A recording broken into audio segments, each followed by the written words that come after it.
Hello and welcome to Creating Disciples with me, Austin Roberts. We are super excited to have you join us today for a message that we hope will bless you. We're going to be taking a look at the Book of Habakkuk, a text in there, in a book that we probably don't open up to all that often. However, despite that, the Lord certainly has something to say to us today. We can no doubt learn from the words in this text. So once again, thank you for joining us today. We hope the Lord blesses you through this delivery of His word and His message. I don't know about you, but I at times feel like the world is just a little unfair. You know what I mean? It reminds me of a story I ran across a while back, a story told by Matt Woodley, a pastor in the Chicago area. And he tells a story of he and his wife hosting a traveling soccer team from Costa Rica who had come to play in the United States in a tournament. He said the Costa Rican boys really kind of just breezed through the tournament. They were clearly very skilled, very good players, and were just really a step or two above the rest of the competition. They breezed through the tournament without much competition at all and made it to the championship game. Well, as Woodley tells, he says that they were in this championship game, and it was clear once again that they were quite a lot better than the American team which they were facing. However, says Woodley, it appears that the refs who were reffing this game were a little inept. Woodley says he began to get frustrated at the clear fouls that were being missed and the straight muggings that were taking place out there on the field as the bigger and more physical American team just kind of bullied the Costa Rica team around without repercussion. He said the game ended, the score was 2-1, and the Costa Rican boys had lost. He said he could barely contain himself from giving a piece of his mind to the referees who had done just a terrible job at reffing this game. I don't know about you, but sometimes life just seems unfair. It reminds me of another story. Maybe this one you would be a little familiar with, especially if you are a college football fan. But back in 1990, the University of Colorado football team won the national championship. However, they almost didn't make it there.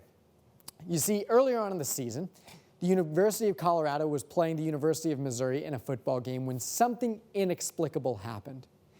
They were down by less than a touchdown, and they'd driven down there right to the goal line about to score. So then the University of Colorado attempted to score 4 times, the 4 downs they had to score, and were stopped each time. Typically, when you do that, what would happen is the ball would change possession, the other team would get the ball, and in this case, it would be the University of Missouri. And since there were only a few seconds left on the clock, they would have been able to hold it, run out the clock, and they would win the game. Well, even though those are the rules, the University of Colorado was inexplicably awarded an illegal 5th down. And so on that 5th down, they lined up and scored and won the game. And ultimately, later on down in the season, all those wins that they had piled up, including that one, helped them get to the national championship. In fact, had they lost that game, it would have been very, very unlikely that they would have played in the national championship game.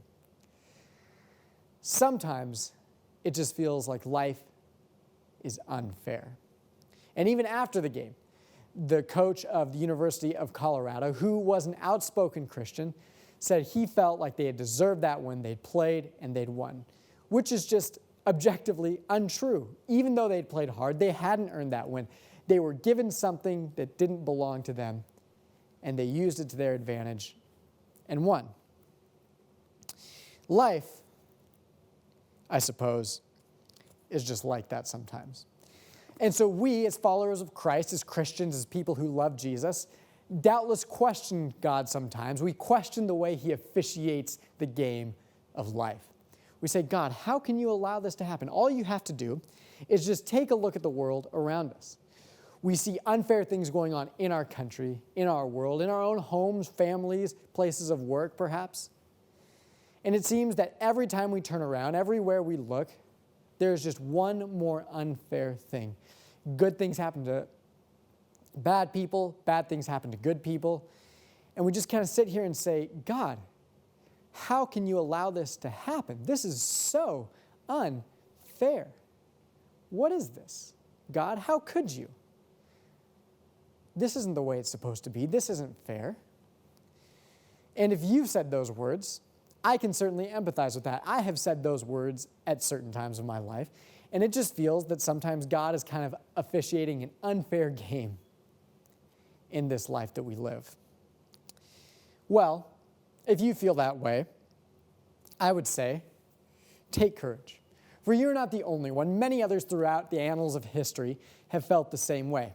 In fact, today we're going to open up to a book in the Bible, the Book of Habakkuk. And the Book of Habakkuk is a book we don't open up to very often, but there is a message in here right at the beginning of this book that was timely for the people during that time in the kingdom of Judah and timely for us today. So open up there, Habakkuk chapter 1. And before we begin to read, let's learn a little bit about the background of what's going on during this time. By this point in the history of Israel, they had been split into two kingdoms. And Habakkuk is primarily writing here to the kingdom of Judah. So he's writing to the Judahites here, and he's writing to God and complaining, I suppose you could say, on their behalf. Well, the king during that period of time in Judah is Jehoiakim. And Jehoiakim is not a good guy. He is the son, however, of King Josiah. And Josiah had been killed on the battlefield by Pharaoh Necho II. And Josiah is one of the few kings described back in 2 Kings as one who followed the ways of the Lord. He did not turn to the left or to the right, but he did what was good in the eyes of God. Jehoiakim, however, is an entirely different story. Jehoiakim is described as someone who did evil in the eyes of the Lord and allowed things to run rampant in his kingdom. It was chaotic, it was bad, people worshiped who they wanted to worship, they followed the laws they wanted to follow, and the kingdom plunged deeper and deeper into sin and into evil. So that's kind of the context that we're into. And because of that, we have the kingdom of Babylon, the Chaldeans, the Babylonians coming, and they are here, and they are putting pressure on Judah. They are taking them into exile, and they're doing terrible things to Judah. And doubtless, the Judahites here are not happy. So that's kind of the context into which we step today, and that's the context into which Habakkuk writes. So, let's read. We're going to read this portion of the text in a couple different ways we're going to break it up. So we're going to start by reading this first part, Habakkuk chapter 1, verse 1. And we're going to read down to verse 4 and read about Habakkuk's complaint. And if you remember, he is not very happy, perhaps like you. He is going to say, God, this is unfair. So let's read it together. We begin in verse 1. The prophecy that Habakkuk the prophet received. How long, Lord, must I call for help, but you do not listen? Or cry out violence, but you do not save? Why do you make me look at injustice? Why do you tolerate wrongdoing? Destruction and violence are before me. There is strife and conflict abounds. Therefore, the law is paralyzed and justice never prevails. The wicked hem in the righteous, so that justice is perverted. So it's clear, very clear in fact, that Habakkuk is not happy. He's not happy with God, and he is saying, God, how can you officiate this game of life so unfairly? Justice is perverted. Sin is allowed to run rampant. Those who are evil are oppressing those who are good and following the law of God. No matter what happens, no matter everything we do, you are not answering. You are not answering my prayers, says Habakkuk. And he is clearly struggling. There's a lot going on here. You know, it kind of reminds me, in fact, the struggle that Habakkuk is having here reminds me of a song by well-known country music singer Garth Brooks. And the song itself is entitled Unanswered Prayers. I'd like to read you the lyrics to part of that song and see perhaps what you think, or maybe even what Habakkuk would think. The song goes like this. Just the other night, at a hometown football game, my wife and I ran into an old high school flame. And as I introduced them, the past came back to me, and I couldn't help but think of the way things used to be. She was the one that I'd wanted for all times, and each night I'd spend praying that God would make her mine. And if he'd only granted me this wish I wished back then, I'd never ask for anything again. Sometimes I thank God for unanswered prayers. Remember, when you're talking to the man upstairs, that just because he doesn't answer doesn't mean he don't care. Some of God's greatest gifts are unanswered prayers. Now, I suppose we'll never know, but it would be interesting to see or to hear a conversation between Habakkuk and Garth Brooks. You know, Garth Brooks says, "Oh, sometimes I thank God for unanswered prayers." And Habakkuk might turn around and say, "How could you thank God for that? He refuses to look down upon us and answer my prayers, and just look around. The world delves deeper and deeper into evil and into chaos, and God appears to sit on his throne silent. He answers nobody, and he allows these things to just continue on and continue on and continue on with no answer." How could he do that, Garth? In fact, Habakkuk might say, I don't really empathize or sympathize with that perspective. There is another perspective that I see much more clearly and that makes much more sense to me. Now, this story, the one I'm about to tell, is a difficult one. It is not one for the faint of heart, but understand that this is real life and people go through situations that are tremendously difficult. So keep that in mind. Elie Wiesel, at one point, was a 15-year-old captive in a Nazi camp in Buna. And Wiesel tells a story where he remembers that one of the men there had been caught. He'd been caught with a large cache of weapons and arms to fight the Nazis, and he had gotten into great, great trouble. In fact, they had shipped him off to Auschwitz to die. Well, this man had what they called at that time a pipel, which was a young boy, and as Wiesel tells it, this young boy had a beautiful face, and he was a beautiful little child, which was unusual. And he says this little child was also tortured, and they tried to get information out of him, but he would not break. Well, as Wiesel himself tells the story, one day when we came back from work, we saw 3 gallows rearing up in the assembly place. 3 black crows. Roll call. SS all around us. Machine guns trained. The traditional ceremonies. 3 victims in chains, and one of them, the little servant, the sad-eyed angel. The SS seemed more preoccupied, more disturbed than usual. To hang a young boy in front of 1,000 spectators was no light matter. The head of the camp read the verdict, all eyes on the child. He was lividly pale, almost calm, biting his lips. The gallows threw its shadow over him. This time, the Lager Capo refused to act as executioner. 3 SS replaced him. The 3 victims mounted together onto the chairs. The 3 necks were placed in at the same moment within the nooses. "Long live liberty," cried the 2 adults. But the child was silent. "Where is God? Where is he?" someone behind them asked. Total silence throughout the camp. On the horizon, the sun was setting. "Bare your heads," yelled the head of the camp. His voice was raucous. "We were weeping. Cover your heads." Then the march past began. The 2 adults were no longer alive. Their tongues hung swollen, blue-tinged, but the 3rd rope was still moving. Being so light, the child was still alive.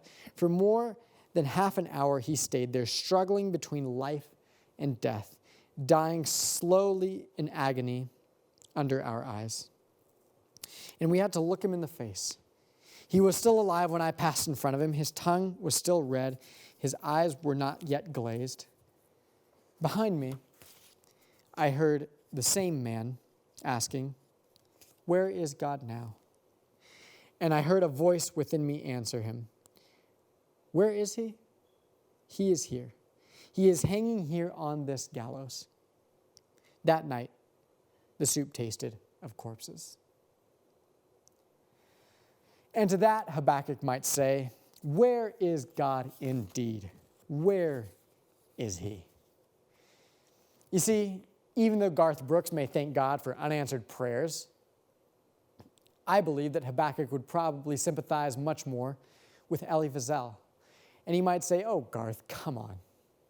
How can you thank God for unanswered prayers when evil things in the world like this happen, when they kill children, when the Babylonians come and put us under great pressure and take us into slavery? Oh, where is God?" And the truth is, that is a tremendously difficult question to answer. And Habakkuk is asking that very question here. And you can see it there. Why do you make me look at injustice? Why do you tolerate wrongdoing? Destruction and violence are all around me. Strife, conflict abound. It is clear to me, and I hope clear to you, that Habakkuk is not happy.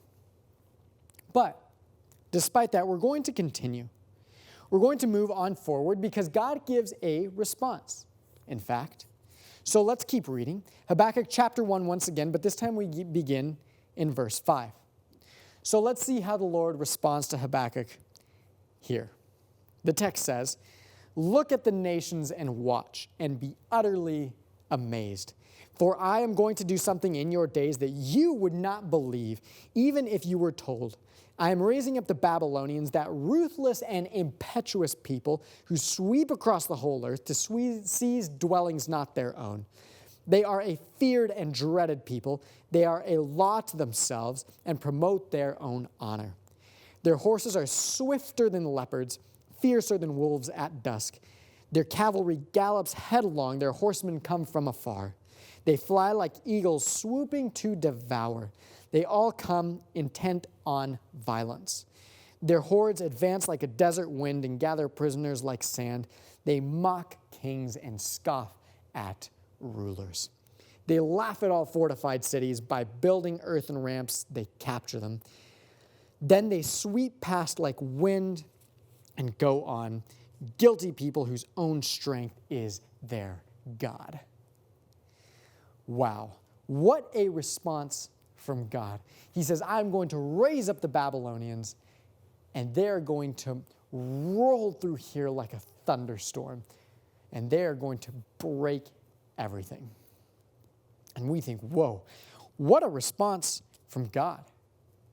But as we think about this response, I want to focus on two phrases here in this text.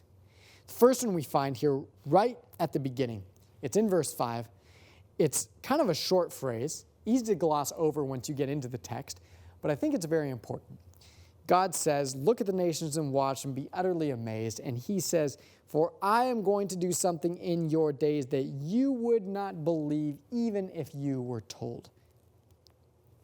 So, when Habakkuk says, "Oh God, where are you? Why don't you answer?" God says, "I am going to do something that will amaze you. You have no idea what's coming, but I will amaze you," says God. I am going to do something. So therein, there are really two phrases that lie in there. The first one, I am going to do something. And the second one we have here is be amazed. So let's take a look at a second at the first one. God says, I am going to do something.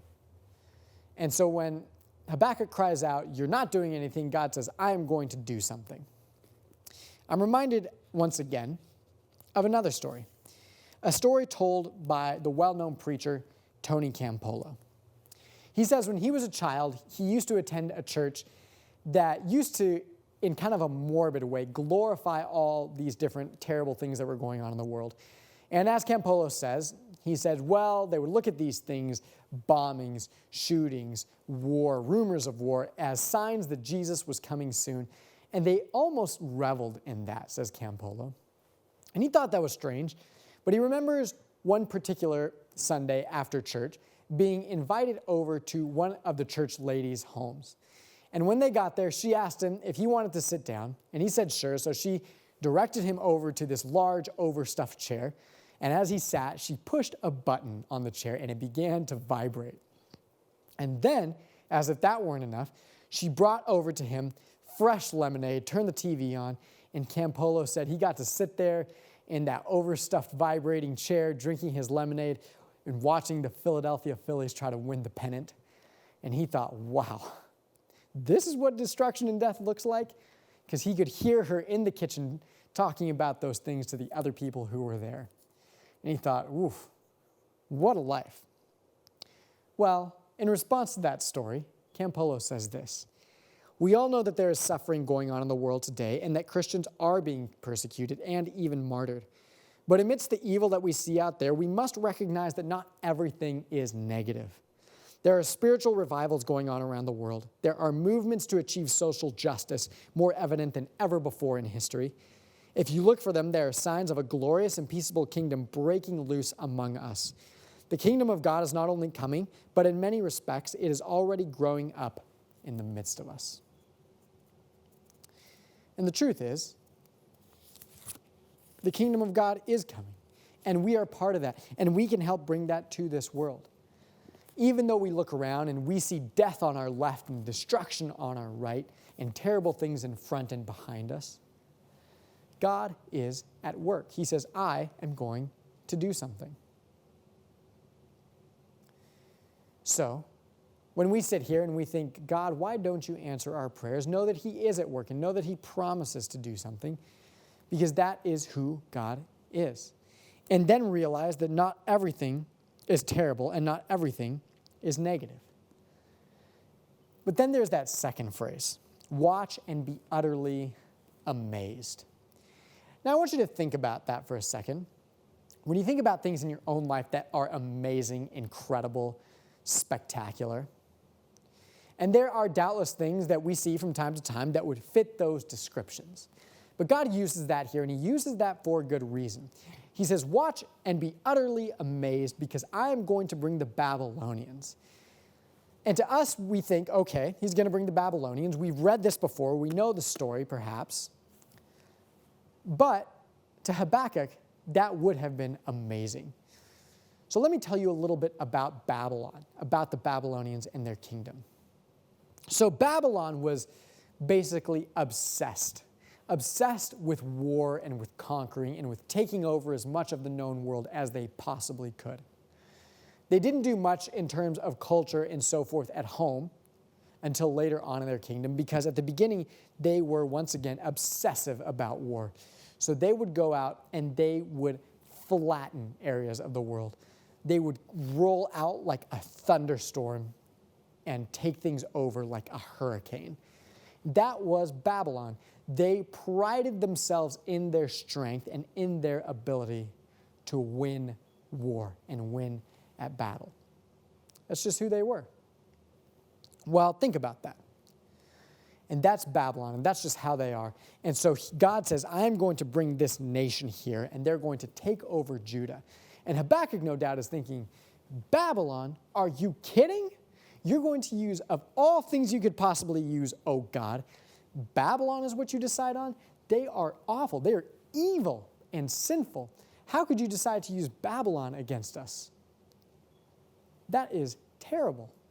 But that's what God decides to do anyway. And so when He says, I'm going to do something to amaze you to Habakkuk, He is not lying. He is telling the truth. But now let's think about that a little bit more in our own context. God says, one, I will do something. And second, He says, I will amaze you. Now, if we were going to take that example of Babylon and Habakkuk and the Judahites and make it as contemporary as we possibly could, let's think about that in our lives. if God uses something to amaze us? Well, perhaps there are good examples around us. Maybe, think about this. You are a Republican. Is it completely out of bounds to think that God perhaps could use President Obama to do something for his favor? Or you kind of flip that paradigm and maybe you're a Democrat. Is it completely ridiculous to think that God could use President Trump to do something for his own favor? After all, God used Babylon, an objectively evil and sinful nation, to do something for his own favor. Is it ridiculous to think God could use something else in his own favor? Because that's who he is. He is God. And so even though we look around and we see things that appear evil, that appear awful, God can use those things for his own favor. Maybe you have a situation at home or at work or in class that seems tough, but God can use things that you don't like in his own favor, because that's who he is. It reminds me, I suppose, of a story I read in Walking Through God with Suffering by author Tim Keller. Keller tells about British shepherds, and he says, British shepherds, once or twice a year or so, have to take their sheep and bring them into this huge trough, this vat really, filled with antiseptic fluid. And what they must do is they must take these sheep and these rams and these goats and submerge them completely from head to hoof all the way, and cover their eyes and ears and nose and keep them under there. And the sheep, obviously, hate this. But if they try to get out too soon, the sheepdogs will bark and nip at them to make sure they stay in this antiseptic fluid for long enough. You see, if that didn't happen, all the parasites and diseases would get into these sheep and they would die. And so for them, this is a process which will help them in the long run, even though they doubtless hate it. If you were to be able to ask the sheep, what do you think of this process? They would tell you the farmer is a mean man who does terrible things to us. But he is really doing something that is for their good. So I guess the same could be said for us. Sometimes there are things that happen in our lives that are tough. And I'm not going to tell you that God is out here to get you and he puts evil things in your life to help you grow. But what I will say is that when bad things happen to good people, God can use situations like that, situations that he would never put us in, to help us learn.